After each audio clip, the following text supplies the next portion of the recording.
소개해드리도록 하겠습니다. 작은 책이에요. 2주간 진행할 거고요. 한국 작가의 에세이집이에요.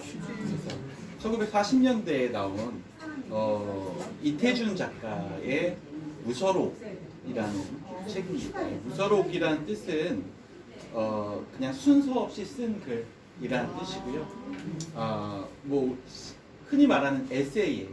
산문집. 이태준 작가요? 네. 그래서 짧은 책인데 이게 막 깊은 뭐 그런 내용이 들어가 있는 건 아니고 아주 가볍게 읽을 수 있는 여름에 좀 저희가 좀 시원하게 읽어보자라고 해서 선택한 책이고요. 저희가 계속 좀 이렇게 뭐랄까 대작을 좀 했잖아요. 네, 그래가지고 저희가 좀 가벼운 걸로 좀 기분 전환을 해야겠는데 또 기분 전환 할 때 이왕이면 맛있는 걸 먹는 게 좋잖아요. 상큼하고 그렇죠. 이제 이 책은 글을 읽는 재미에 집중하시면 좋을 것 같아요. 그러니까 읽을 때 마치 아주 달콤한 캔디를 이렇게 음미하면서 먹을 수 있듯이 읽는 줄 한 줄 한 줄이 아주 재밌어요. 재밌고 흥미롭고 맛있죠. 네, 그래서 잘 쓴 글을 한번 읽어보고 싶어서 제가 여러분한테 제가 좋아하는 산문집을 여기 놔둘 테니까요. 좀 더 쉬는 시간에 서로 보시고 책은 꼭 법무사기 아니어도 상관없어요. 저는 법무문고를 가지고 있는데 여러분 어차피 한국 작가니까 다 나온 게 다 똑같죠. 그러니까 그냥 뭐 다른데 자기가 가지고 계신 혹시 책이 있으시면 그걸로 그냥 하시면 되고요. 또 밀리의 소재 같은 그런 구독형 서비스에도 이 책이 들어가 있어요. 그래서 굳이 안 사셔도 되고 그런 걸 가입하신 분들은 그 구독 서비스에서 찾으셔가지고 읽으셔도 됩니다. 그리고 뭐 집 근처에 가까운 도서관이 있으신 분들은 한 2주 정도면 다 2주도 안 걸려요. 그리고 한번 이렇게 빌리면 2주니까 원래 일반적으로 도서관들이. 그러니까 한번 빌리셔가지고 그냥 짧게 읽으셔도 됩니다. 특히 인기 있는 책도 아니니까 여러분들이. 이거 싸다. 이거 싸긴 싸. 문고니까. 그리고 하나 가지고 계시면 5,300원. 아무 때나 이렇게 펼쳐서 읽어도 재밌어요. 감사해요. 너무 좋다. 귀여워. 네. 와. 금방 읽었다. 금방 읽었네.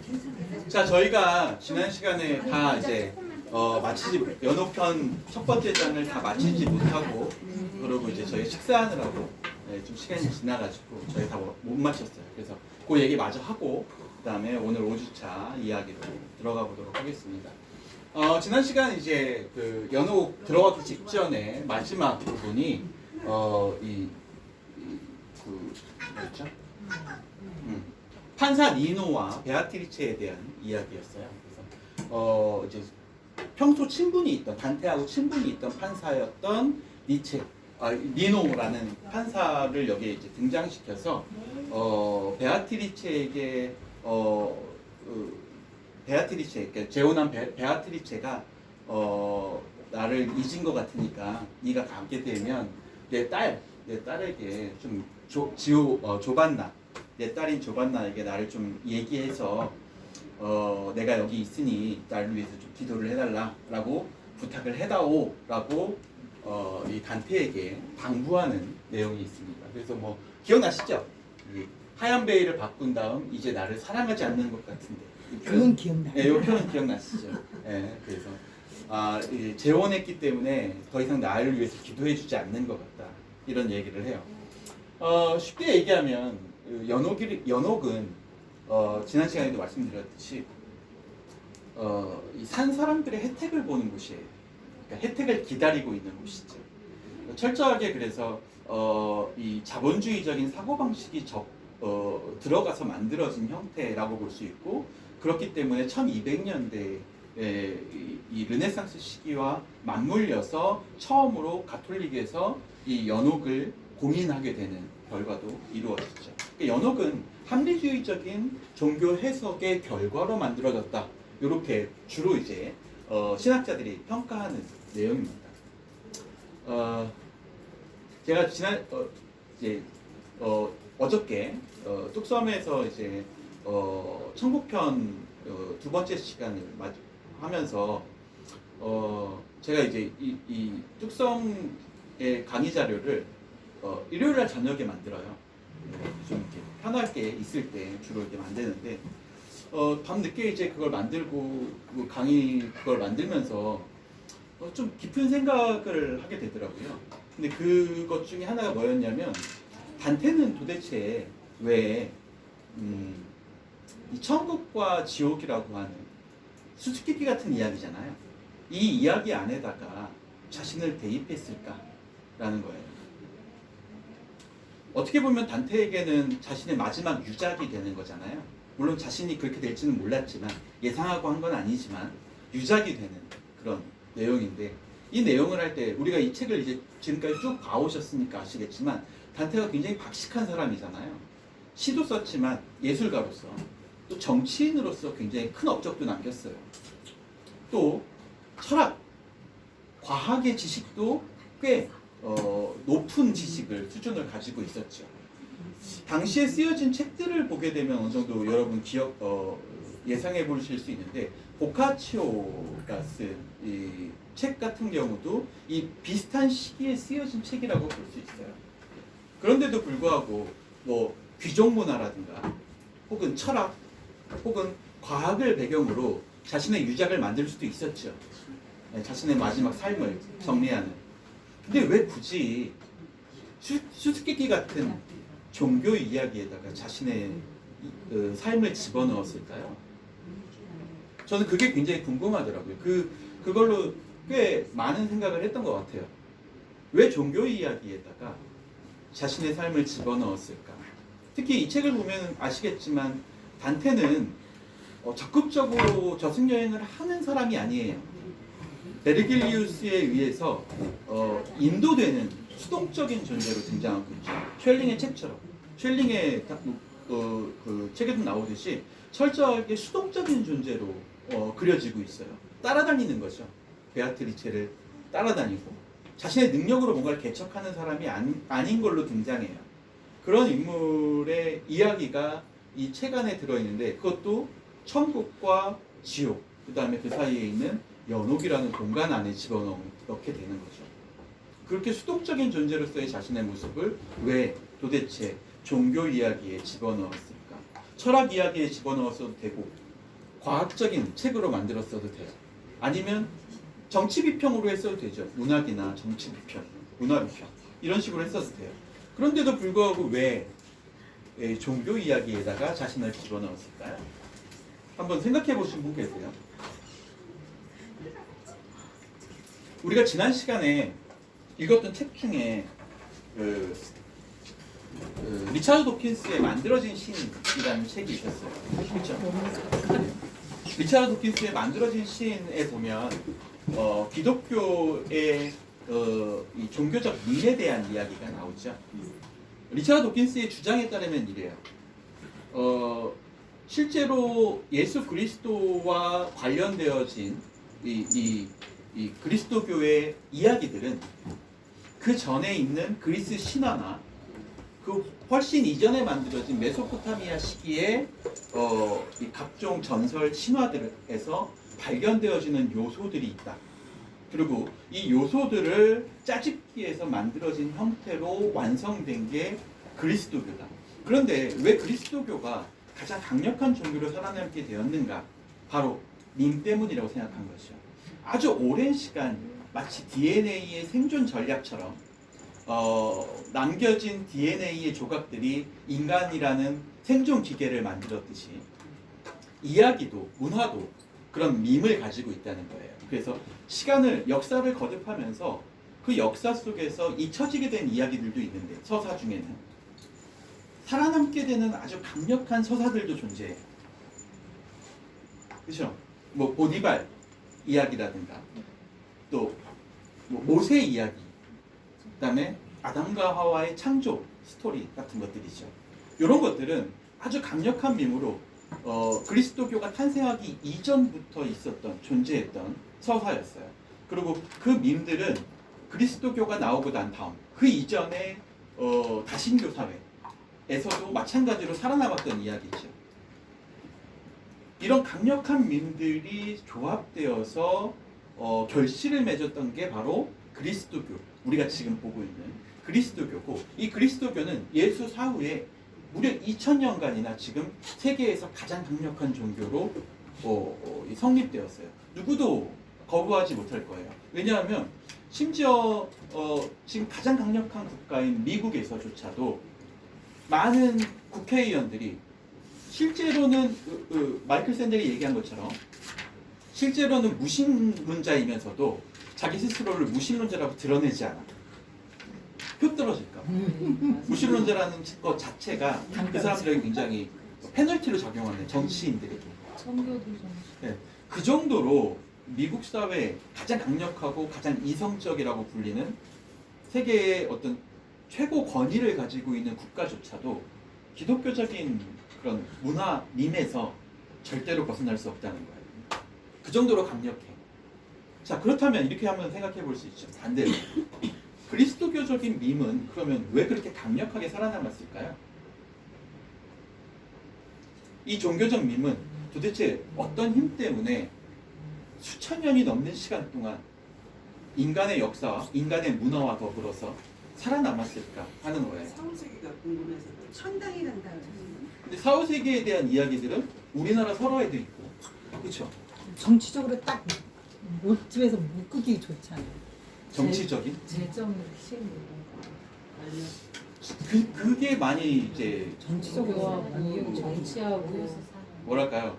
그런 걸로 좀 머리가 어지러웠던 것 같아요. 제가 일요일날 저녁에. 그래서 제가 생각해 봤을 때 어떻게 이걸 설명하면 좋을까? 왜 이게 이렇게 강력하게 살아남았을까? 그리고 단테조차도 가장 똑똑한 당대 지식인 중에 가장 최첨단을 달리고 있는 단테조차도 그 이야기에다가 자신을 담아냈을까? 자신의 삶을. 어떻게 보면 이 책은 단테에게 있어서는 자신의 자서전 같은 거예요. 그렇잖아요. 자기가 어떻게 살아왔고 어떤 정치적 고난을 겪었으며 앞으로 어떤 방식으로 살아가게 될지에 대한 이야기니까 자신의 자서전과 같은 이야기인데, 그 이야기를 천국과 지옥이라는 이 아주 단순하면서도 수수께끼 같은, 실제 존재하는지조차 알 수 없는 이 수수께끼 같은 이야기 소리다 풀어놨다는 거죠. 왜 그랬을까요? 그리고 단테는 이 책을 지옥, 연옥, 천국편으로 나눠놨어요. 네. 각각의 장으로 나눠놨다는 거죠. 생각해보니까 저는 이렇게 해석이 되더라고요. 지옥은 단테에게 과거예요. 자신의 죄값을 물어보는, 자신에게 벌을 깨우치게 하는 거죠. 자신의 죄책감을 느끼게 만드는 요소. 연옥은 자신의 노력이 필요한 공간, 바로 현세죠. 현재. 자신의 현재를 의미하고 있다고 볼 수 있어요. 마지막으로 천국편은 그렇다면 뭘까요? 그렇죠. 자신의 미래지요. 그러니까 기독교적인 밈이라고 하는 게 왜 그렇게 오랫동안 아주 강력하게 살아남았을까 하는 생각은, 이게 바로 인간의 아주 근원적인 질문에 대한 해답을 주기 때문에 그렇다는 거죠. 모든 인간은 역사 속에 살아남아요. 자신의 역사죠. 과거와 현재와 미래예요. 모든 인간이 가지고 있는 유일한 질문, 우리 칼세이건이 우리에게 했던 질문이죠. 자신조차도 했던 질문 뭐였어요? 나는 누구인가? 그렇죠? 모든 사람들은 어느 순간에 가게 되면 나는 누구인가라는 질문을 받게 돼요. 그런데 그 질문에 대한 대답을 할 수 있는 유일한 방법이 뭐예요? 유일한 방법. 과거에 내가 어떻게 살았고 지금 현재 어떻게 살고 있으며 앞으로 나는 어떻게 살 거야. 이거죠. 여러분을 설명할 수 있는 유일한 방법 아니에요? 나의 과거를 얘기하지 않고 나를 설명할 수 있어요? 현재의 나의 모습을 설명하지 않고 자신을 올바로 다른 사람들에게 소개할 수 있나요? 그리고 내가 가지고 있는 미래에 대한 소망을 이야기하지 않고 내 삶을 마무리할 수 있어요? 없죠. 저는 그런 생각이 들더라고요. 기독교적인 밈이 가장 핵심적으로 성공했던 부분이 바로 이 이분법적인 천국과 지옥에 대한 이야기 속에 개인을 집어넣을 수 있는 그런 여지들을 만들어 놨다는 거예요. 모든 인간이 가지고 있는 인생의 근본적인 질문에 대한 해답을 제시해주고 그 방법론도 제시해줘. 어디에? 천국, 지옥, 그리고 그 사이에 있는 연옥이라는 삶의 의미죠. 인간의 삶이 어떤 방식으로 진행되어야 우리의 삶은 천국이라는 소망을 바라볼 것인가? 이거죠. 모든 인간이 지옥에 가고 싶어하는 인간은 없을 거 아니에요. 그렇죠. 살면서 그러기 위해서 연옥이라는 공간이 반드시 필요해요. 왜냐하면 지옥에 가기에는 아직 덜 죄를 지었으니까 아직 시간이 남았어요 우리에게. 맞아. 아직은 네. 천국 갈 여지가 그래서 있어. 이 시간을 어떻게 보낼 것인가에 대한 생각을 하게 만드는 게 바로 연옥이 가지고 있는 의미라는 거예요. 내가 살아있을 때 조금 더 아내를 사랑했다면, 딸에게 좀 더 살갑게 대했다면, 내가 죽고 나서 판사 니노가 내가 죽고 나서 단테에게 나를 위해서 기도하게 해달라 산자들에게 돌아가게 되면 그런 부탁 구차하게 할 필요가 없지 않을까라는 얘기죠. 그리스도교는 제가 봤을 때는 이렇게 모든 인간이 가지고 있는 아주 본질적이고 근원적인 질문에 대한 해답을 제시해 줄 수 있는 완벽한 시스템을 만들어낸 것 같아요. 밈이죠. 그런 밈. 그리고 그 밈을 통해서 수수께끼 같은데 누구나 조금만 생각해 보면 그 수수께끼를 풀 수 있어. 여러분 아마 공부해 보신 분들은 아시겠는데 불교나 힌두교, 그다음에 이슬람교 같은 종교들이 가지고 있는 교리 생각보다 굉장히 복잡해요. 일반인들이 뭐 제가 어렸을 때 이제 대학 때 처음에 종교개론 같은 거 공부하고 그러면 다양한 종교들을 이제 공부하잖아요. 가장 어려웠던 것 중에 하나가 불교였어요. 교종의 교리가 있으니까 선정만 얘기할 수 없잖아요. 그래서 교종의 교리는 정말 너무 어려워서 이걸 몇 번이나 되새겨도 사실 그게 도대체 무슨 얘기인지를 모르겠는 거야.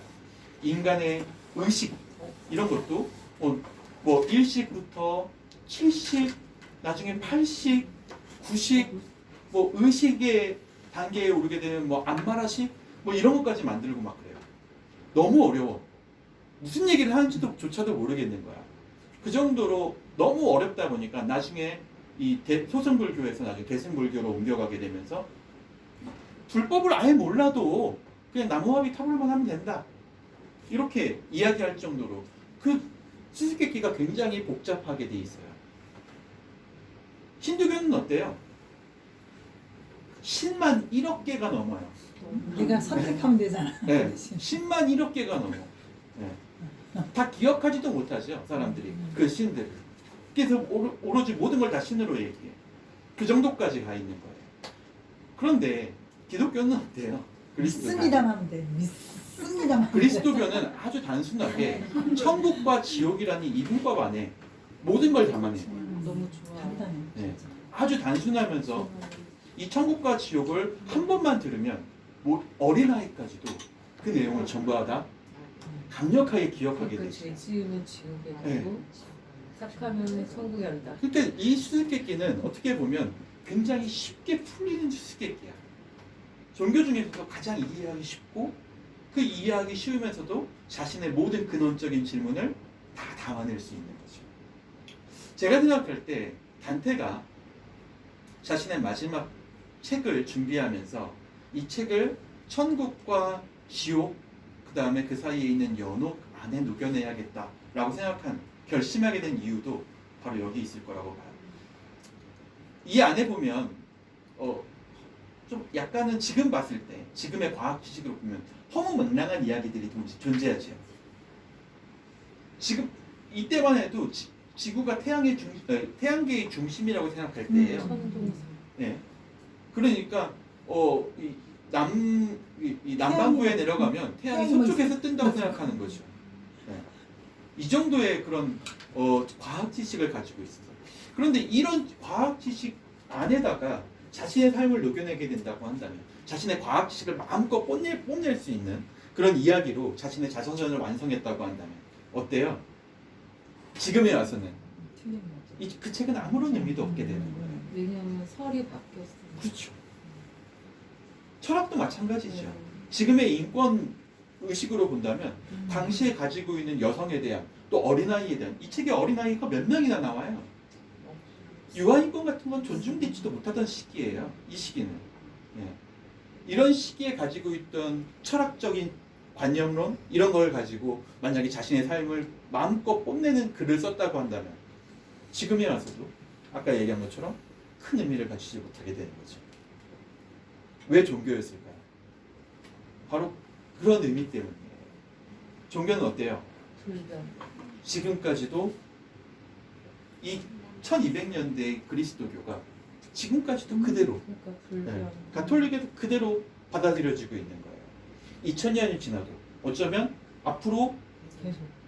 미래의 2000년이 또 지나더라도 단테의 이야기는 계속 회자될 의미를 가질 수밖에 없겠죠.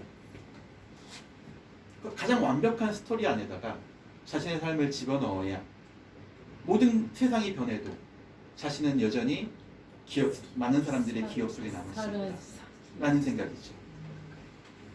대단하지 않아요? 그렇게 생각해보면. 머리가 좋으네요. 예. 이름 석자를 남기고 싶어. 그렇죠. 너무 그 이야기, 그러니까 도대체 왜 이 수수께끼 같은 스토리 안에다가 굳이 자기를 집어넣었을까? 만약에 그리스도교가 아닌 사람들한테는 이 이야기는 아무런 의미도 없잖아요. 그리스도교를 철저하게 배격하는 리처드 도킨스 같은 사람들한테도 아무런 의미도 없어요. 근데 리처드 도킨스가 자신의 삶을 마무리하고 난 다음에는 어때요? 단테보다 오래 이름이 회자될까요? 그 뒤로? 어쩌면 이미 700년을 살아서 여전히 우리에게 울림을 주고 있는 단테의 이야기. 리처드 도킨스는 700년이 지나면 어떻게 될지 모르잖아요. 후손들에게. 훨씬 더 강력한 DNA에 대한 해석 같은 것들이 나오고 난 다음에는 리처드 도킨스의 동물 해석은 어쩌면 아무런 의미가 없어질 수도 있어요. 그때는. 그렇죠? 그런 의미에서 본다면 가장 완벽한 스토리 안에다가 자신을 집어넣음으로써 자신의 삶을 영생하도록, 불멸하도록 만든 작가의 혼이 느껴지는 그런 내용이라고 볼 수가 있습니다. 그런 의미에서 보면 이 책은 굉장히 큰 의미로 다가오죠. 구곡에서 보면 옛날 사람 티토노스의 신부는 달콤한 연인의 팔에서 벗어나 벌써 동쪽 지평선에서 하얗게 빛났으며, 그리스 신화를 이야기하면서 이미 이제 새벽녘이 이르렀다라는 이야기를 하고 있어요. 그녀의 이마는 꼬리로 사람을 찌르는 차가운 동물의 형상으로 배치된 보석들로 반짝이고 있었다. 그 떠오르는 햇볕의 햇살, 그리고 그 바닷가에 반짝반짝거리는 그 모습들을 묘사하고 있어요. 그리스 신화를 이야기하면서. 그리고 우리가 있던 자리에서 밤은 올라가는 두 걸음을 이미 옮겼으며 셋째 걸음도 벌써 날개를 접고 있었다. 나는 꿈에서 황금 비틀 독수리 한 마리가 아래로 내려오는 것을 본 듯하였고 무서운 속도로 내려와서 나를 잡아채서 위로 불꽃까지 올라가는 것 같다. 지금 정화의 탑 위에 지금 올라와 있는 자신의 모습을 보여주고 있습니다. 그래서 자신을 이제 연옥의 문까지 빠른 속도로 올려놓게 되는 그런 장면을 묘사하고 있어요. 내 얼굴에선 잠이 달아났으며 마치 두려움에 얼어붙은 사람처럼 얼굴이 창백하게 변하였다. 두려워하지 말고 안심하여라. 스승님이 말씀하셨다. 저기 벌어져 있는 듯한 입구를 보아라. 이제 연옥의 입구를 보게 된 거예요. 조금 전 날이 새기 전 새벽녘에 저 아래를 장식하는 꽃밭 위에서 내 영혼이 안에서 잠들어 있을 때 한 여인이 위에서 내려와서 말했단다. 나는 루치아 성녀입니다. 내가 잠자는 이 사람 단테를 데려다가 그 얘기를 좀 더 수월하게 해주도록 하면서 루치아의 도움을 받아서 베르길리우스와 함께 이제 연옥의 입구까지 쉽게 올라오게 된 장면을 보여주고 있습니다. 연옥의 입구에 들어가 보니까 계단이 있고 큰 연옥의 문이 있는 거예요. 뭐라고 이야기하는지 볼까요? 단테가 어떻게 묘사하는지. 마치 벽이 갈라진 틈처럼 보이듯 멀어진 듯 보이던 곳에 도착하였고 그 안에서 거대한 문 하나를 발견하게 되었는데 아래에서 문까지 서로 다른 색깔의 계단 3개가 놓여 있는 게 보였다. 문까지 올라가는데 3개의 계단이 놓여 있다. 첫째 계단은 새하얀 계단, 백색 계단이야. 너무 깨끗하고 맑아서 나의 모습이 그대로 안에 비쳐 보였다. 깨끗하고 맑은 이 계단의 모습이에요. 뭘 보여주기 위한 거예요? 나의 모습을 보여주기 위한. 다시 말해서 연옥에 들어와서 이제 문을 들어갈 때 자신의 죄를 바라보게 만드는 것이죠. 너무 깨끗한 계단을 올라가면 자신이 스스로 겸손해지기 때문이죠. 그래서 연옥에 처음에 들어갈 때, 연옥 구덩이 속에 들어갈 때 그곳이 전부 다 뭘로 이루어져 있다고 얘기해요. 어떤 식물로. 겸손을 이야기하는 갈대. 네, 갈대. 갈대는 나무는 휘어지면 파도가 치면 꺾여져 버리는데 갈대는 파도가 쳐도 스스로 수겁다가 다시 올라온다. 겸손을 상징한다고 했죠. 그래서 연옥에 들어가기 전에 가장 중요한 단계 중에 하나가 바로 이 겸손함을 배우는 거야. 겸손함을 배우려면 뭘 해야 돼? 자신의 스스로 자신이 낮아져야 돼. 그래서 첫 번째 계단이 어떤 계단이라는 거예요? 자신을 낮춰볼 수 있게 만들어주는, 자신의 죄를 깨닫게 만들어주는 백색 계단. 둘째 계단은 어둡기보다 검은색인데 거칠고 메마른 돌로 되어 있으며 가로와 세로로 온통 금이가 있어요. 그러니까 뭐예요? 죄를 고백하는 과정에서 만들어지는 일종의 역경을 의미하죠. 회개의 과정을 의미해요. 처음에 죄를 깨닫고 그 죄를 뉘우치는 역경을 겪어야 돼. 그러고 나면 마지막 3번째 계단으로 올라갈 수 있어요. 그 위에 얹혀 있는 3번째 계단은 마치 핏줄에서 튀어나오는 피처럼 새빨갛게 불타는 반암 같다. 마지막은 무슨 색? 피처럼 붉은색. 뭘 의미하겠어요? 희생이죠. 희생. 그래서 이 회개의 3가지 요소로 구성되어 있는 연옥의 입구의 계단에 3가지 계단을 의미합니다. 이건 회개의 3요소이기도 해요. 가톨릭에서 이야기하는, 그리스도교에서 이야기하는. 처음에 죄를 깨닫는 과정이 필요하고요. 그 죄를 뉘우치는 과정, 다시 말해서 실천하는 과정이 필요해요.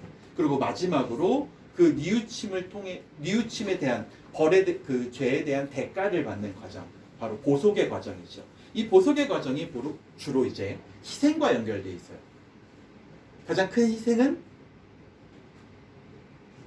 뭐겠어요? 당시에 르네상스 시기니까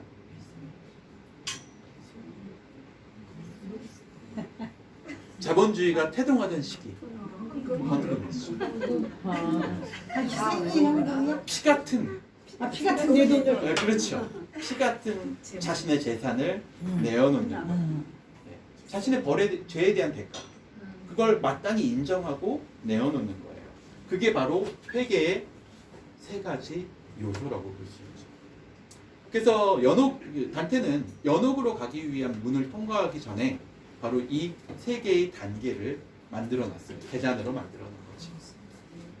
이야기를 보면 조금 더 쉽게 이해할 수 있는데요. 자, 회개를 어떻게 하게 되는지, 이제 단테가 스스로 그 계단을 올라가면서 3가지 계단을 올라가면서 어떤 회개를 하게 되는지 보게 됩니다. 나는 성스러운 발 앞에 경건하게 엎드렸고 나에게 문을 열어달라고 자비를 빌었는데 그보다 먼저 내 가슴을 3번 두드렸다. 통곡하는 거죠. 스스로 죄를 깨닫는 이야기예요. 3번 두드리는 거죠. 회개죠. 아까 세 개의 계단처럼 회개를 하는 거예요. 3번. 그분은 칼끝으로 나의 이마 위에다 7개의 P자를 표시하고 말하셨다. 이 P자는 죄의 표식이에요. 라틴어 페카티. 네, 죄를 의미하는 라틴어예요. 그래서 7개의 P자를 주게 되고요. 연옥의 문을 통과한 다음에 7개의 절벽을 넘게 되는데 7개의 절벽, 하나의 절벽을 넘을 때마다 이 P자 하나씩이 지워지게 돼 있는 거죠. 죄를 회개하고 그 죄의 흔적을 머리에 이마에서 지워버리는 과정입니다. 이게 다 지워져야 누구를 만날 수 있어? 베아트리체를 만날 수 있게 되는 거죠. 그래서 이 P자를 표시해 주는 거예요. 자, 이제 네가 연옥의 문을 통과하게 되면 아주 힘든 역경의 과정을 겪어야 돼. 그리고 그 역경의 과정을 다 겪고 나면 이 P자가 다, 이 죄가 다 없어질 거야. 안으로 들어가 이 상처들을 씻어라. 이 얘기죠. 예, 연옥은 바로 그런 곳이에요. 그러니까 연옥은 천국과 지옥 사이에 있는 공간이기도 하지만 더 쉽게 얘기하면 현세의 공간이에요. 살아있는 자들의 공간이죠. 연옥은 죄를 씻을 수 있는 기회가 있는 자들에게 죄를 씻게 만들어주는 공간인 거예요. 이 연옥을 읽을 때는 그래서 현실이라고 생각하고 읽으면 좋죠. 현재. 그러니까 죄는 과거, 지옥은 그렇죠. 그리고 연옥은 현재. 그리고 이제 앞으로 이 죄를 다 지우게 되면 P자를 다, 이 상처들을 다 씻게 되면 어디로 갈 수 있어요? 밝은 소망의 미래로 갈 수 있다. 네, 그 얘기죠. 그러면서 열쇠 2개를 꺼냈다. 하나는 금으로 된 열쇠이고 하나는 은으로 된 열쇠예요. 먼저 흰 열쇠, 바로 은으로 된 열쇠를 뽑고 돌렸어. 그리고 철컥 하고 돌아가는 소리가 났죠. 그 다음에 노란 열쇠를 문에 꽂았으니 나는 무척 기뻤다. 이것도 돌렸더니 황금 열쇠도 철컥 하고 돌아갔어. 하나는 바로 천국의 문을 여는 열쇠고 하나는 연옥의 문을 여는 열쇠예요. 이 사람은 연옥에 들어갈 자격이 있는 사람이다. 그 정도로 폭력과 기만의 죄를 저지르지는 않았지. 그랬으면 자격이 없어. 그래서 연옥의 문이 열리지 않아요. 은색 문이 열리지 않는, 은색 열쇠가 돌아가지 않는다는 거예요. 그런데 다행히 지금 지옥을 다 경험하고 온 단테는 그만큼의 큰 죄를 짓지 않고 또 회개를 했기 때문에 어느 정도는. 그래서 은색을 돌렸더니 돌아가. 그리고 마지막으로 돌린 이 황금 열쇠는 바로 천국의 열쇠예요. 이건 예수가 승천하기 직전에 제자인 베드로에게 남겨준 열쇠라고 알려져 있어요. 가톨릭에서는 그렇게 이야기하죠. 그래서 이 천국의 열쇠를 주게 돼요. 그래서 이 사람이 만약에 은색 열쇠를 열고 들어가게 되면 그 연옥 안에서 얼마의 기간 동안 죄를 씻어야 될지는 알 수 없어. 그거는 지은 죄만큼이니까. 그런데 그 사람이 그 죄를 다 씻게 되면 뭐가 열린다는 거예요? 천국의 열쇠가 열리게 돼 있다. 노란 열쇠를 문에 꽂았으니 나는 그것 때문에 무척 기뻤다. 내가 여기 들어갈 자격이 되는구나. 이 열쇠 중 하나라도 잘못하여 열쇠 구멍 안에 제대로 돌지 않는다면, 쉽게 얘기하면 어떤 사람은 큰 죄를 지었는데 많은 보속을 했어. 다시 말해서 현세에서 많은 헌금을 통해서 많은 또 선행을 통해서 그 큰 죄를 어느 정도는 해결했다고 믿어. 그러면 그 사람에게는 이미 이 성직자들이나 교황들이 당신은 천국에 갈 자격이 있다는 증명을 내려준다는 거예요. 면죄부처럼. 그런데 그거는 황금 열쇠죠. 그건 돌아갈 수 있어. 그런데 이 은색 열쇠, 자기가 현세에서 정말로 그 죄를 많이 씻었는가, 그 열쇠는 돌아가지 않을 수도 있다는 거예요. 그 얘기를 비판적으로 하기 위해서 뭐라고 얘기해요? 이 열쇠 중 하나라도, 그러니까 둘 중에 하나라도 잘못하여 열쇠 구멍 안에 제대로 돌지 않는다면, 이 얘기죠. 현세에서의 죄의 회개가 제대로 이루어지지 않았으면, 혹은 충분히 그것들이 사제들에 의해서 인정받지 못했으면, 둘 중에 하나라도 안 돼 있으면 이 길은 열리지 않을 것이다. 연옥으로도 들어갈 수 없다는 거죠. 하나가 더 귀중하지만 황금 열쇠겠죠. 당연히 문을 열려면 다른 하나의 정교한 제자가 필요하다. 그렇죠? 그러니까 은색도 중요하다는 거예요. 현세에서 내가 죄를 사하기 위해서 얼마나 많은 피를 흘렸는가도 중요하다는 거죠. 바로 그것이 매듭을 풀어주기 때문이다. 이 두 가지 매듭을 다 풀어준다. 들어가라. 하지만 뒤를 돌아보는 자, 다시 말해서 자신의 현세의 삶, 죄악을 다시 기억하는 자, 뒤를 돌아보는 자는 밖으로 돌아가게 된다는 것을 명심하라. 한번 회개한 죄는 다시 반복하지 말아라라는 거죠. 같은 죄를 다시 짓지 말아라라는 것이죠. 그렇게 하면서 이제 들어가게 됩니다. 보통 7개의 P자 표식을 7개의 P자 표식을 지어줬다 이렇게 얘기하는데 이것을 가톨릭에서 이야기하는 7가지 죄악으로 묘사합니다.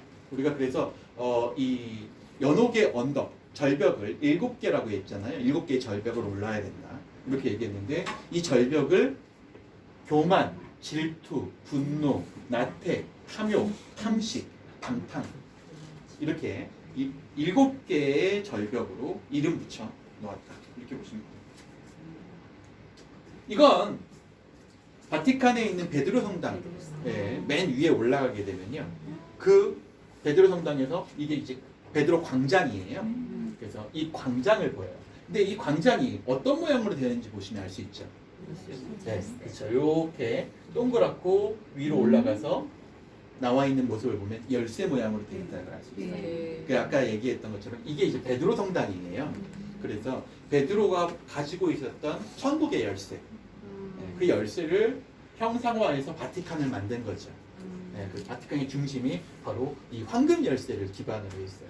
그러니까 이 바티칸은 로마에 있지만 공국이라고 따로 불러요. 그래서 하나의 국가로 독립된 국가로 취급을 하죠. 그래서 이 지역 자체를 세속적인 로마하고는 구분된 공간으로 사람들은 생각해요. 그래서 가보신 분들은 아시겠지만 입구에 들어가기 전에 사람들이 놀라는 게 있어요. 한 가지. 그게 뭐냐면 엄청나게 높은 이 벽이에요. 요새처럼 높아요. 언덕이. 제가 그 방문했을 때 제 기억 속에 한 10m 가까이 되는 벽이 서 있어요. 거기에 이제 관광객들이 쭉 줄을 서서 대기하고 있어요. 거기 들어가려는 사람들이 하도 많으니까 거기서 표 사고 뭐 이렇게 하는데 대기하는 장소예요. 벽 옆에 대기하게 되니까 당연히 벽을 쳐다볼 수밖에 없는데 벽을 쳐다보고 있으면 왠지 목이 뻐근해지면서 저절로 목을 굽히게 됩니다. 저절로 목을 굽히게 돼요. 쳐다보다 보면 아, 인간이 결국에는 목을 숙여야 들어갈 수 있는 곳이구나 라고 생각하면서 고개를 숙이게 되는 거죠. 그런 어떤 모습이 담겨 있습니다. 여기까지가 우리가 지난 시간에 원래 하려고 했던 내용이었고요. 자, 오늘 이제 이야기, 5주차의 이야기로 한번 들어가 보도록 할게요.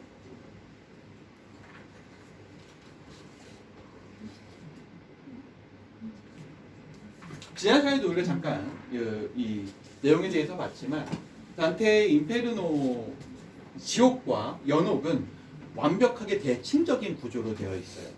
형태적으로 보게 되면 수직적 구조죠.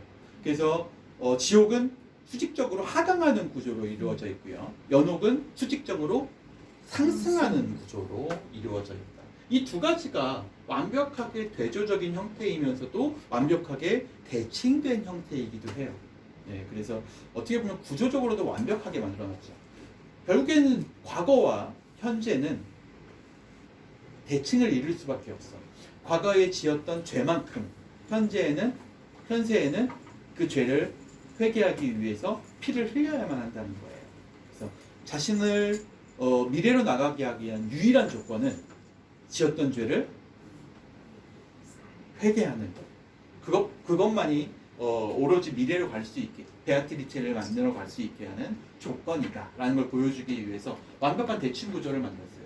또 한 가지 예술적으로 얘기한다면 지난 시간에 얘기한 것처럼 시가 가지고 있는 구성적인 요소를 이 안에 설계적으로 넣었다는, 건축적 설계로 넣었다는 거죠. 그래서 하강과 상승이라고 하는 시상의 이미지들을 이용한 거예요. 그래서 지옥을 이룰 때는 끊임없이 절망에 빠지게 돼요. 사람들은 나도 이런 죄를 지었지, 나도 저런 죄를 지었어. 그러면서 자신을 되돌아보게 만든다는 거예요. 하지만 연옥을 올라가면서는 하나하나의 죄를 지어가면서 점차 자신이 이 상승하는 새로운 인간이 되어가는 느낌을 받을 수 있게 만들어 놓은 거죠. 그 시상의 전개를 이야기한 거예요. 왜냐하면 단테는 물론 정치인이기도 하지만 그 전에 시인이기도 했잖아요. 그래서 아주 이 연애의 감정이라고 하는 것, 인간의 감정이라는 것들을 시에 잘 녹여낼 수 있는 기술을 가지고 있던 사람이에요. 그런 기술을 이 소설에 어떻게 보면 이 소설 안에 녹여낸 거죠. 구조적으로도 완벽하게. 쉐링이 설명한 것처럼 이게 하나의 건축적 요소를 가지고 있다. 이렇게 설명하잖아요. 쉐링의 논문에 보면. 그게 바로 이런 이야기예요. 그러니까 어떻게 보면 우리가 하나의 건축물을 만들 때 그 건축물에 대한 설계도가 없이 건축물을 만들게 되면 균형이 맞지 않아. 네. 그래서 문도 비뚤어지게 되고 기둥도 비뚤어지게 되고 대칭이 맞지 않죠. 그런데 처음부터 완벽하게 글을 설계한 다음에 그 글 안에다가 자신의 시를 배치하게 되면 어떤 어떤 결과물을 얻을 수 있다는 거예요. 완벽하게 조화로운 결과물을 얻을 수 있다는 걸 보여주죠. 어떻게 보면 글이라고 하는 산문도 글이라고 하는 것도 장문의 기술도 기술 중에 하나예요. 지금부터 700년 전의 기술이니까 실제적으로 그렇게까지 완성된 형태의 장문 기술을 가지고 있지 않았는데도 불구하고 이렇게 700년 뒤에 사람들이 보더라도 놀랄 정도의 그런 완벽함을 구사할 수 있었다는 것도 이 단테가 가지고 있는 뛰어난 부분 중에 하나라고 볼 수 있죠. 여기 보시면 이 연옥이 어떤 절벽으로 이루어져 있는지 이제 이미지적으로 나타내 있죠. 그래서 7개의 이 절벽을 올라가게 되고요. 맨 위에는 이 에덴 동산으로, 그러니까 이 연옥을 다 거치게 되면 에덴 동산으로 이제 이전해요. 그러니까 당시에 남반구는 에덴 동산이 있었던 곳이라고 이렇게 이야기돼서 모든 에덴 동산에 있었던 아담과 하와가 성경에 보면 이제 생명수의 나무의 실과를 먹고 선악을 알게 되어서 내쫓기게 되는, 율법을 어겼기 때문에 내쫓기게 되는 과정이 있어요. 그래서 당시에 이 남반구는 가본 사람이 별로 없으니까 그곳을 이 에덴 동산이 있는 곳 이렇게 이야기해왔고, 단테도 마찬가지로 이 지구의 중심을 뚫고 나가게 되면 남반구로 나가서 바로 이 에덴 동산으로 갈 수 있게 된다. 이렇게 생각해 왔다는 거예요. 그래서 에덴 동산을 맨 위에 넣게 되는 거죠. 많은 사람들은 다 어디에 살게 된 거야? 반면에 죄를 짓고 쫓겨났으니까 남반구에서 쫓겨나서 우리는 다 북반구에 살게 됐다고 그렇게 당시 사람들은 생각했다는 거죠. 그래서 이탈리아와 예루살렘은 바로 그 북반구의 어떤 가장 핵심적인 공간이라고 이렇게 생각하고 있었던 게 당시 단테와 르네상스 시기 예술가들의 생각이었다고 보시면 됩니다.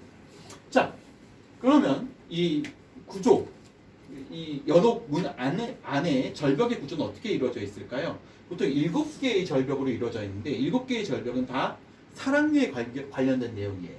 교만, 질투, 분노, 태만, 인색, 탐심, 그 다음에 마지막으로 애욕. 그래서 주로 이걸 이제 2가지로 나눈다고 했죠. 아우구스티누스의 저희 기도문을 첫째 시간인가요? 그때 우리가 이야기를 한번 한 적이 있는데 좋은 사랑과 카리타스, 그렇죠? 그다음에 나쁜 사랑으로 나누게 된다. 그래서 첫 번째 절벽, 3개의 절벽, 분노까지 이루어지는 절벽은 나쁜 사랑. 아우구스티누스는 뭐라고 얘기해요? 이 나쁜 사랑을 사랑하고 싶은 것을 사랑하는 것. 내가 사랑하고 싶은 것을 사랑하는 것을 나쁜 사랑이라고 얘기해요. 그 다음에 그 가운데 태만, 여기는 이제 부족한 사랑이고, 지나친 사랑은 어떤 사랑이에요? 마땅히 사랑해야 될 것을 사랑하지 않는 것. 그것을 지나친 사랑, 이렇게 얘기하죠. 마땅히 사랑해야 될 것을 사랑하는 게 카리타스예요. 그래서 그게 좋은 사랑이라고 얘기한다는 거죠. 그래서 나머지 3가지, 그 다음에 밑에 3가지, 나쁜 사랑 3가지의 절벽이 있고, 좋은 사랑 3가지의 절벽이 이 반면교사로 제시가 되고 있고, 그 사이에 이 태만이 들어가 있습니다. 구조는 거의 지호가 비슷하기 때문에 우리가 내용을 보게 되면서 조금씩 읽어보시면 알 것 같습니다. 자, 첫째 둘레를 들어가게 됩니다. 그곳에는 성모 마리아와 다윗, 트라이아누스 황제 등 겸손한 일화들이 부조로 새겨져 있다. 한쪽에서 교만의 죄를 지었던 영혼들이 등에 바위를 짊어지고 옵니다. 교만의 언덕에 올랐던 사람들, 교만함을 사랑했던 사람들에 대한 벌이 이루어지고 있는 곳이에요. 물론 연옥도 소재를 가지고 있는 사람들이 가는 곳이긴 하지만 연옥도 천국에 갈 수 있는 사람들은 아직 아닌 거야. 그래서 거기에 대한 일종의 좀 작은 벌을 받고 있어요. 이걸 이제 책에서는 주로 이제 채찍으로 이야기를 해요. 그래서 이들도 벌을 받고 있는데 교만에 대한 벌은 뭘로 묘사되고 있냐? 등에 바위를 짊어지는 것으로 묘사되고 있습니다. 자기가 했던 교만함을 자기 등에 지고 있는 거지. 그 무게를. 사람은 등에 무게를 지고 있으면 어떻게 돼요? 스스로 머리를 숙이게 돼요. 겸손함을 배우는 그런 공간이 이 첫째 둘레, 교만의 절벽에 있습니다. 영혼들의 사악한 사랑은 굽은 길도 고다 보이게 만들기 때문에 사용하지 않는 문의 안으로 우리는 들어갔고 나는 문이 다시 닫히는 소리를 들었다. 여기서 이제 아까 얘기했던 것처럼 선한 사랑과 사악한 사랑의 대비가 나오게 되죠. 아까 얘기한 것처럼 선한 사랑은 마땅히 사랑해야 할 것을 사랑하는 것. 예, 뭐 예수 그리스도의 사랑, 성모 마리아가 베푸는 아가페적 사랑, 이런 것들은 마땅히 사랑해야 될 것이야.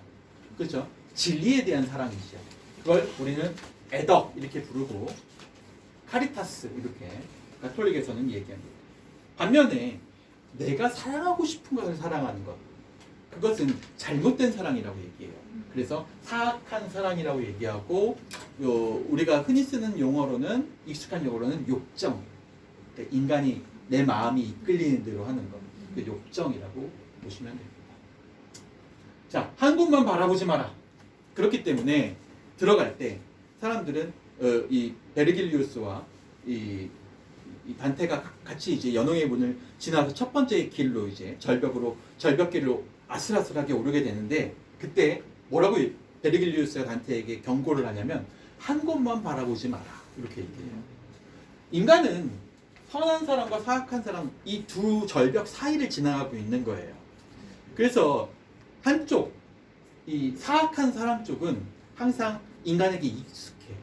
나의 욕정에서 나오게 되는 거니까. 그런데 그쪽만 바라보고 있으면 어떻게 돼요? 떨어지게 돼요. 네. 그래서 이 양쪽을 유심히 바라보면서 항상 경계해야 돼. 사악한 사랑을 바라보다가도 그렇죠. 다시 마땅히 사랑해야 할 것을 바라보면서 중심을 잡아야 된다는 거예요. 인간은 그런 존재야. 인간이 육체적인 존재라는 것을 부정하는 게 아니에요. 네. 둘 다 가지고 있어. 인간은 동물적인 존재이자 또 신이 만든 독특한 존재라는 이 두 가지를 다 가지고 있어요. 그렇기 때문에 인간은 항상 그걸 그 사이에서 뭐 해야 돼? 갈등하면서 중심을 잡아야 돼. 네, 경계해야 돼. 경계하기 위해서 필요한 게 뭐예요? 이 책에서 계속 이야기하고 있는 건데 밝은 눈. 네, 밝은 눈이죠. 그리고 눈은 뭘 상징한다고 했어요? 이성. 그렇죠. 당시에는 이 이성, 똑바른 올바른 판단을 내릴 수 있는 눈이 있으면 그것으로 갈 수 있어요. 그래서 처음에 이 첫 장, 그러니까 이 지옥편 첫 장에 보면 단테가 저 멀리 불빛을 봐요. 산 위에 예루살렘의 불빛이죠. 근데 이 예루살렘의 불빛을 보면서도 눈이 가려워져. 그래서 자꾸 뒷걸음치게 되는 거야. 앞에 이 사악한 짐승들이 나타나서 자신을 자꾸 이 뒷걸음치게 만들어. 그래서 이 사악한 짐승들이 주로 뭘 요구하는 거예요? 이 자신을 어디로 끌고 가는 거야? 사악한 사랑으로 끌고 가는 요소들로 등장하게 되는 거죠. 뭐 거기에 나오게 되면 뭐 굶주린 암늑대도 나오고요. 사자, 그렇죠? 표범, 이렇게 애욕과 명예 뭐 이런 것들로 인해서 사람들은 눈이 가리워지게 되고 올바른 판단을 내릴 수 없어서 절벽에서 떨어지게 된다. 그러니까 베르길리우스가 뭐라고 얘기하는 거예요? 한 곳만 바라보지 마라. 그것을 바라봐도 돼. 그런데 그것만 너무 바라보지 마. 이렇게 얘기하는 거죠.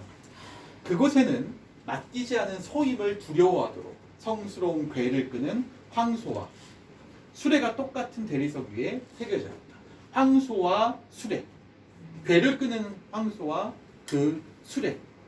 이 궤는 이 예루살렘 이스라엘 사람들이 이집트에서 애굽에서 탈출해서 처음에 이제 이 가나안 땅에 들어갈 때 성전을 짓고 모세가 받은 10계명의 율법의 궤를 이제 싣고 가는 관이에요. 그래서 이 관이 처음으로 성전에 들어가게 되는 모습이 이 출애굽기에 묘사되어 있는데 바로 그 성스러운 궤를 끄는 황소와 수레를 의미하죠. 그러니까 맡기지 않은 소임을 두려워하도록, 그러니까 신이 나에게 내려준 소임이 있어. 인간에게 만들어준 소임이 있죠. 인간은 동물과 다르게 살아야 돼. 왜냐하면 처음에 창조할 때 모든 동물들을 다 창조하고 난 다음에 마지막에 인간을 창조해요. 근데 인간은 좀 독특하게 창조를 해. 동물처럼 똑같이 흙으로 빚고 난 다음에 그 코에 생기를 불어넣는다라는 장면이 있어요. 그리고 신이 뭐라고 얘기하냐면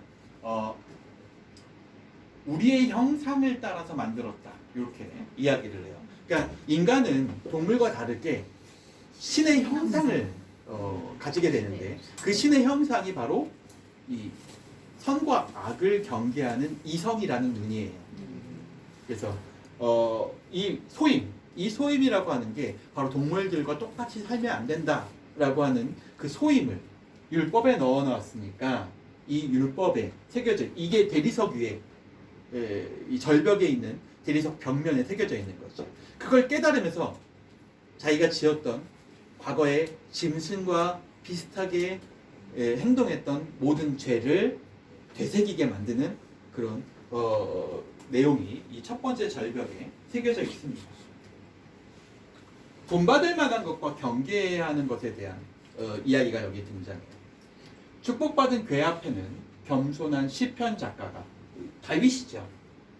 이 다윗이 춤추면서 앞서가고 있었는데 맞은편 커다란 궁전의 창문에 그려진 미갈은 이제 다윗의 아내였어요.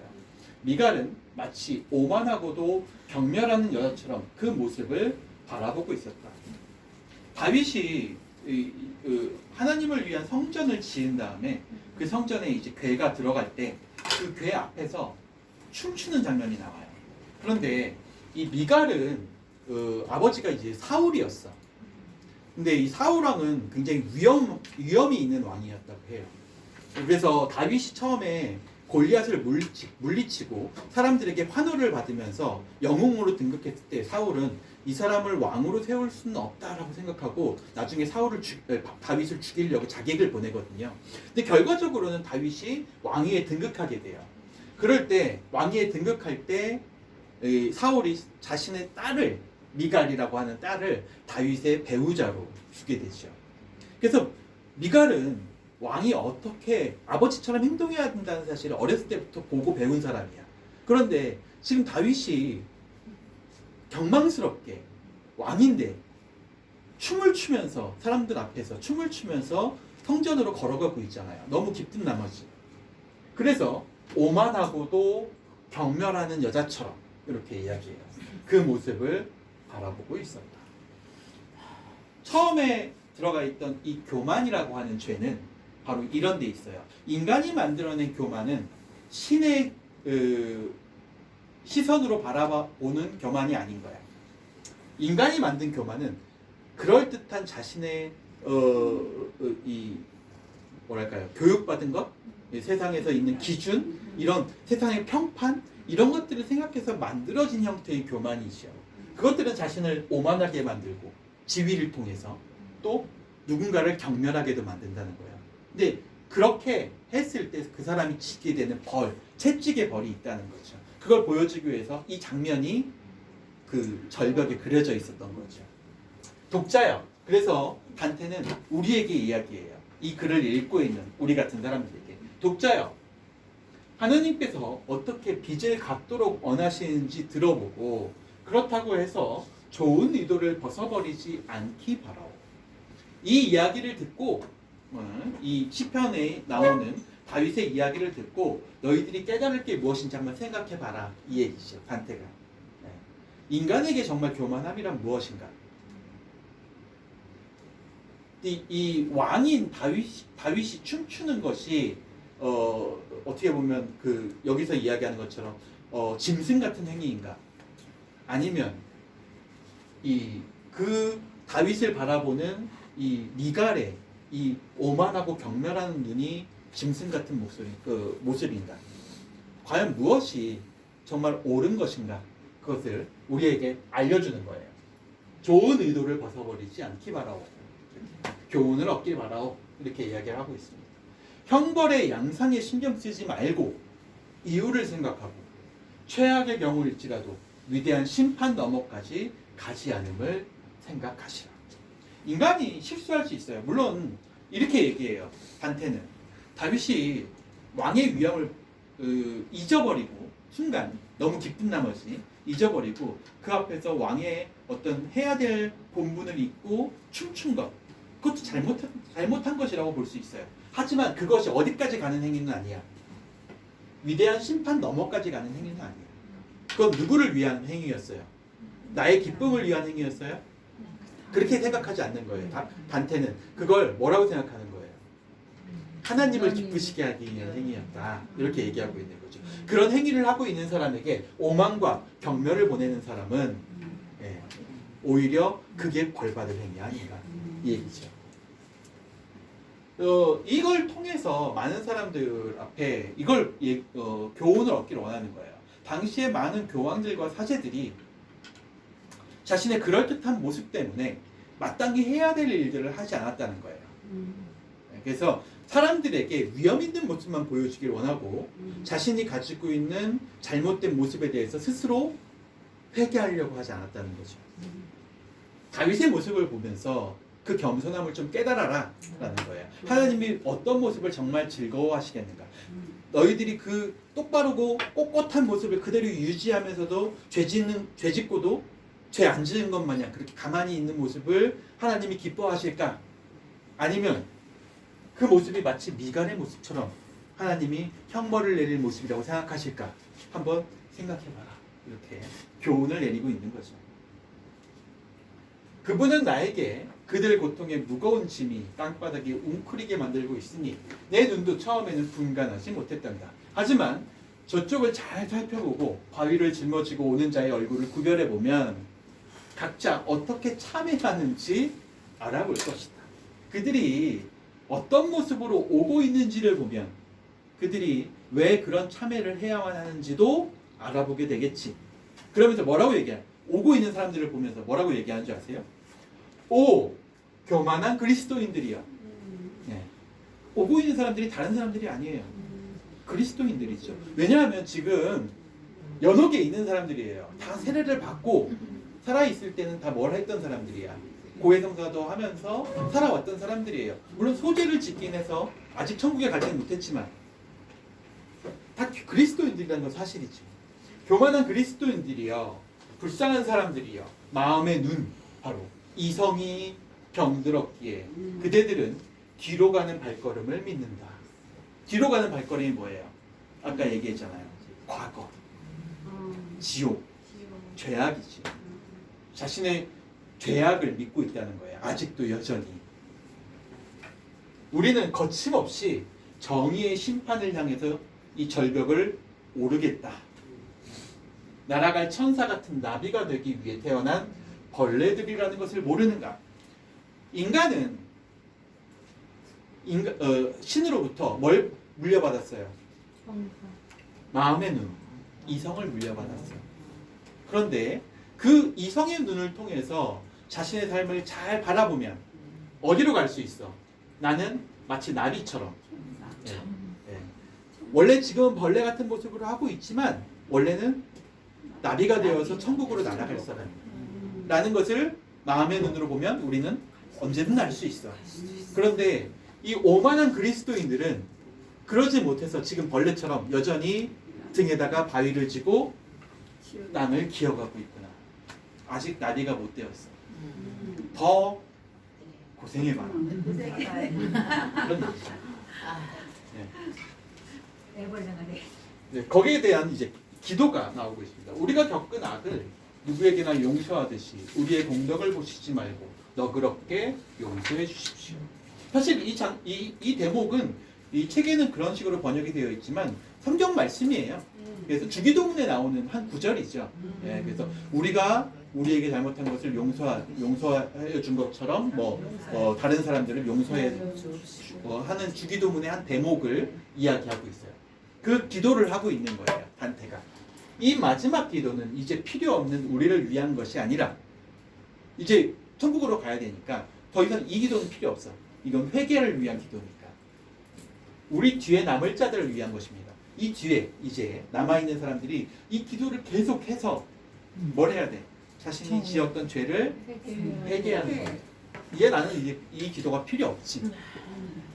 연옥은 바로 그런 의미예요. 그곳에서 언제나 우리를 위해 기도한다며 의지의 좋은 뿌리를 가진 그들을 위해 여기에서 무엇을 말하고 행동할 수 있을까? 연옥에서 하게 되는 일은 뭐라는 거예요, 결국? 끊임없는 회개. 끊임없는 회개야. 결국에는 회개를 하는 게 연옥에 있는 이유죠. 아직 회개할 기회를 주겠다라는 거예요. 바로 그들이 여기에서 가져간 때를 죄지어 잘 씻어서 깨끗하고 가볍게 별들의 바퀴들로 올라가게. 별들의 바퀴는 이 천국 이름이에요. 천국, 별들의 바퀴들로 올라가게 돕는 게 바로 연옥이야. 5. 정의와 자비가 그대들의 짐을 벗겨주어 그대들이 날개를 움직여 그대들의 뜻대로 날아갈 수 있기를. 결국에 그렇게 자신의 죄를 다 벗어버려야만 회개를 통해서 날아서 천국으로 갈 수 있다. 아담의 육체의 짐 때문에 의지와는 다르게 올라가는 게 힘들기 때문이에요. 인간이 회개를 하지 않으면 여전히 무게를 가지고 있어. 중력을 받는다는 거예요.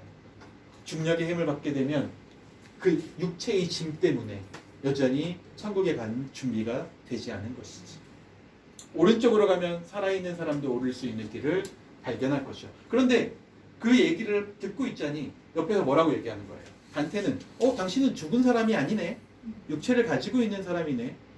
아무리 회개해도 당신의 육체의 무게 때문에 천국에는 올라갈 수 없어. 이 절벽을 올라가려면 저쪽으로 옆에 딴 길로 샛길로 따로 올라가는 길이 있으니까 그쪽으로 올라가 보시오. 옆에서 이제 조언을 해줍니다. 교만한 움베르토의 이야기가 이제 또 우리에게 등장합니다. 굴리엘모 알도브란데스코가 나의 아버지다 이렇게 얘기하고 있습니다. 내 조상들의 오랜 혈통과 훌륭한 업적이 나를 무척이나 오만하게 만들었습니다. 이 이야기는 이 움베르토라는 가문에 대한 이야기예요. 이 가문은 굉장히 그럴듯한 기벨리니 가문 사람들이야. 정치인들이에요. 정치인 가문. 근데 이 정치인의 가문 사람들이 왜 연옥에 있는지에 대한 설명을 하고 있는 거죠. 정치적으로 굉장히 뛰어난 정치적 당수였던 사람들인데 이 사람들이 왜 도대체 천국으로 가지 못하고 연옥에 있을까? 이 사람이 여기서 회개하고 있는 내용을 들어보면 알 수 있어요. 모든 사람을 너무나도 경멸하다가 내가 너무 잘난 가문에 있어서 우리 가문 때문에, 가문의 명예 때문에 다른 사람들을 경멸했다는 거예요. 경멸하다가 그로 인해 죽었으니 교만은 단지 나에게만 피해를 주지 않고 나의 모든 일가들을 함께 불행 속으로 몰아넣었다. 그 때문에 하느님께서 만족하실 때까지 나는 여기 이 짐을 져야 하니, 내 등에 바위 짐을 져야 하니 산자들에게 하지 않은 것을 죽은 자들에게 하고 있는 것이죠. 내가 고개를 숙이는 이유는 짐 때문에 산자들에게는 내가 너무 오만해서 그들을 경멸했기 때문에 그들에게는 하지 못했던 것들이야. 그래서 지금 이제 죽고 난 다음에 지금 하고 있는 것이 고개를 숙이면서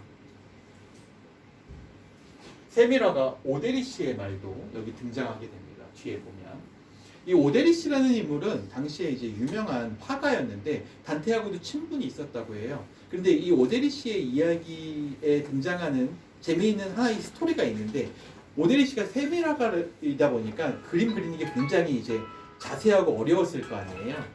그런데 이렇게 자세하고 어려운 그림을 그릴 때 자기 혼자 다 그렸냐? 사실은 자기 옆에 조수가 있었다는 거야. 그리고 그 조수가 실제로 더 많이 그렸다고 해요. 그런데 모든 영광은 다 자기가 누렸어. 조수에게도 영광을 돌렸어야죠. 수고했으니까. 그런데 자기 혼자 교만해서 자기 혼자 그걸 다 누리려고 했다는 거야. 그래서 오데리시의 말도 들어가 있어요. 오, 인간 능력의 헛된 영광이야.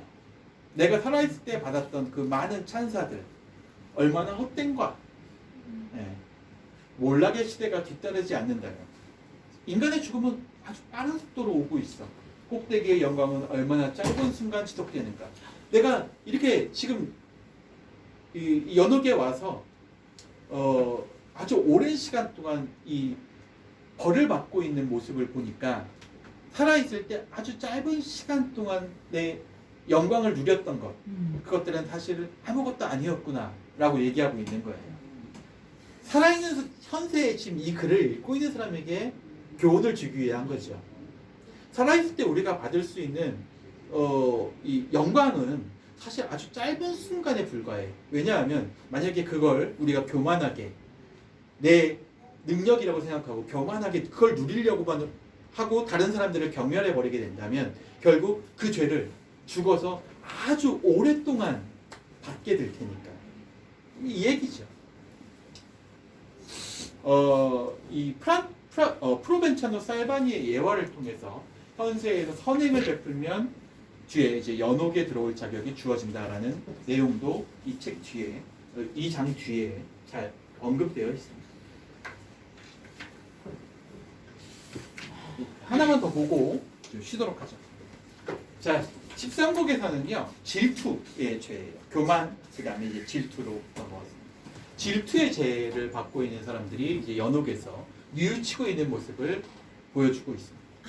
질투의 죄인들은 철사로 눈을 꿰맨 채 악력에 기대어 앉아 있다. 질투가 어디서 나온다는 거예요? 눈이어서. 이거 보니까 네. 그러니까 보이는 곳에서 내 눈이 미치는 곳에서 질투가 일어난다라는 걸 보여주고 있죠. 그래서 이들은 어떤 벌을 받고 있어요? 보지 못하게 하는 눈을 꿰맨 그런 벌을 받고 있는 거죠. 어딘지 몰라. 암벽에 기대어 앉아 있는 거죠. 어딘지 모르니까 잘못하면 절벽에 떨어질 수 있잖아요. 그래서 전부 다 벌벌 떨면서 벽에만 기대 있는 거예요. 이 둘레에서는 질투의 죄를 채찍질하고 있으며 따라서 채찍의 끈들은 바로 사랑에서 이끌어낸 것이다.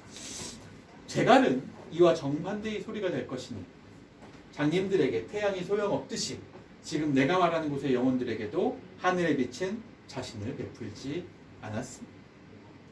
이들의 눈에 감겨있기 때문에 빛이 있어도 그들은 소용없는 거야. 그들의 모두의 눈꺼풀이 철사로 뚫려서 꿰매어져 있고 잠자코 있지 못하는 야생 매에게 하는 것과 똑같았다. 그러니까 우리가 질투하고 있는 모습을 이야기할 때, 생각할 때 주로 이제 눈으로 본 것을 질투하게 된다는 걸 의미하는데 이걸 마치 뭐하고 비교하고 있냐면 야생 매에 비유하고 있어요. 그래서 여러분 아마 매 훈련할 때 보면 이제 눈을 가려놓잖아요. 그렇죠? 눈을 가려놓지 않으면 매는 너무 눈이 좋아서 아주 멀리 있는 것까지 다 볼 수 있대요. 그러다 보니까 산만하다는 거야. 그래서 훈련이 될 수가 없다는 거죠. 그래서 여기에 있는 사람들은 마치 매처럼 눈을 꿰매어서 앞을 보지 못하고 어디에만 정진하게 만들어? 회개에만 정진하게 빛을 볼 수 없게 되었으니까 자신의 죄를 보는 게에만 집중하게 만드는 벌을 받고 있다. 이 얘기예요. 여기서 또 알 수 있는 것 중에 하나가 연옥에서 첫 번째 둘레에 대해 이야기했던 것과 동일한 내용이죠. 인간은 뭐처럼 살면 안 된다는 거예요? 짐승처럼 살면 안 된다는 거예요. 네. 그러니까 짐승처럼, 그러니까 인간은 마땅히 자기 소임을 해야 돼. 그 소임은 짐승처럼 살지 말아야 될 소임이야. 신이 인간에게 내려준 소임이죠. 인간답게 살아라. 인간의 존엄성을 가지고 살아라는 거예요. 그런데 인간의 존엄성을 내팽개치면 뭐하고 다를 바 없다는 거야. 짐승과 다를 바 없다는 거예요. 그래서 모든 짐승들은 바로 여기 등장하고 있는 모든 짐승들은 인간과 구별되는 존재가 나타나게 되는 거죠. 야생에 매게 하는 것과 똑같았다. 그런 벌을 받고 있다. 나는 그들을 향하여 말을 꺼냈다. 은총이 그대들의 양심의 거품을 하루빨리 걷어내고 그 위로 맑은 마음의 강물이 흘러내리기를. 이 맑은 마음의 강물은 바로 아까 얘기한 것처럼 올바른 판단, 이성적 판단을 의미한다고 볼 수가 있습니다. 그래서 이성의 그런 어떤 물 강에 자신을 던져서 그 눈, 가려진 거품의 눈을 씻고 올바른 행동을 할, 올바른 빛을 볼 수 있을 때까지 여기에서 회개하라. 이게 이제 질투의 죄를 지고 있는 사람들의 이야기라고 볼 수가 있습니다. 이 질투의 예를 채찍질을 우리에게 보여주는 예화가 하나 등장하는데 바로 사피아에 대한 이야기입니다. 이 사피아라는 것은 이 사피아가 이제 라틴어로 하면 지혜라는 뜻이에요. 그래서 지금도 여전히 이 사보아, 프랑스어로 불어로 사보아하면 지식을 의미해요. 삶, 지혜, 삶 이런 것들을 의미하죠. 근데 이런 이름을 가지고 있었던 여인에 대한 이야기예요. 지혜라는 이름을 가지고 있던 여인이었는데 전혀 지혜롭지 못했기 때문에 여기에 와 있다는 거예요. 근데 그 여성이 지혜롭지 못하게 만든 원인이 뭐였냐? 바로 질투 때문이라는 거죠. 나는 시에나라는 지역에 살고 있었던 사람이었는데 그분의 허락을 눈물로 기원하며 여기 이들과 함께 악한 삶을 씻고 있죠. 나도 천국에 갈 때까지 그 하나님의 허락을 구하고 있어요. 회개하고 있어요. 비록 이름은 사피아라 불렸지만 현명한 여인이라고 불렸지만 전혀 현명하지 않았고 나의 행복보다 다른 사람의 불행을 더 즐거워했죠. 내가 가지고 있는 것에 만족하기보다는 다른 사람들을 질투해서 그들이 불행하게 되기를 오히려 바랬던 사람입니다. 이렇게 여기서 회개하고 있는 거예요. 이 사람이 어떤 잘못을 저질렀냐면 꼴레라고 하는 지역 근처 들판에서 전쟁을 하고 있을 때 시에나 사람들이 거기에서 전쟁을 하고 있었어요. 그래서 자기가 시에나 사람임에도 불구하고 자신의 자기 편 사람들이 잘 되는 꼴을 보고 싶지 않아서 저주를 내렸어. 콜레 근처 들판에서 적들과 맞부딪히게 되었는데 나는 하느님께서 원하신 대로 빌었지요. 그들은 그곳에서 패배하였고 내 편, 근데 좀 고깝게 보는 사람들이야. 내가 질투하던 사람들. 그 사람들이 패배를 하게 된 거죠. 그리고 쓰라리게 도망치기 시작했으니 나는 그 추격전, 적들에게 이들이 추격당하는 것을 보면서 무엇과도 비할 수 없는 희열을 느꼈습니다. 질투했다는 거예요. 그들의 삶을 질투했기 때문에 그들이 잘못되는 불행을 보면서 희열을 느꼈다는 거죠. 급기야 하느님께 이제 당신이 무섭지 않다고 외쳤죠. 왜냐하면 내가 바라던 게 다 이루어졌으니까. 하나님께 더 이상 두려워하면서 바랄 것도 없어요. 그러면서 당신이 더 이상 무섭지 않다고 그렇게 외치는 죄를 지었다는 거예요. 자기가 살아있을 때. 나의 삶이 막바지에야 하나님과 화해를 원했는데 그런데 이 사람이 이 내용을 고해성사를 했어. 죽기 전에. 그래서 내가 그 덕분에 지옥으로 가지 않고 연옥에 와 있는 거라는 거예요. 그 고해성사를 했던 그 성자가 누구냐? 바로 만약 피에로 페티나이오. 이 성자 피에로 페티나이오라는 성직자였는데 이 사람에게 내가 이 죄를 고해성사를 했어. 그래서 그 성자가 자비로 나를 불쌍히 여겨 자신의 거룩한 기도에서 기억해줬어. 이 여성을 위해서, 사피아를 위해서 기도해줬다는 거예요. 이 성자가. 그래서 이 성자의 공통, 우리 지난 시간에 잠깐 얘기했었죠. 이 연옥은 이제 성자의 공통의 혜택을 받는다. 그래서 성자가 이 자신의 이름을 불러주면서 눈물 뿌려서 한번 기도해 줬기 때문에 그 덕택에 내가 지옥으로는 가지 않고 배신했지만 배신의 지옥으로 가지는 않고 그래도 연옥에 와 있는 거야. 참회를 통하여 갚아야 할 나의 빚을 아직 조금도 줄이지 못했을 것입니다. 만약 그렇지 않았다면 나는 지옥에 갔겠지. 그런데 지금 여기서 지금 내가 고통받고 있습니다. 이런 고통을 받고 있으니 나를 보면서 살아계신 여러분들은 그런 질투의 죄 눈멀지 마십시오. 이런 교훈을 우리에게 보여주고 있습니다. 좀 쉬었다가 다음 이야기를 한번 들어보도록 하죠.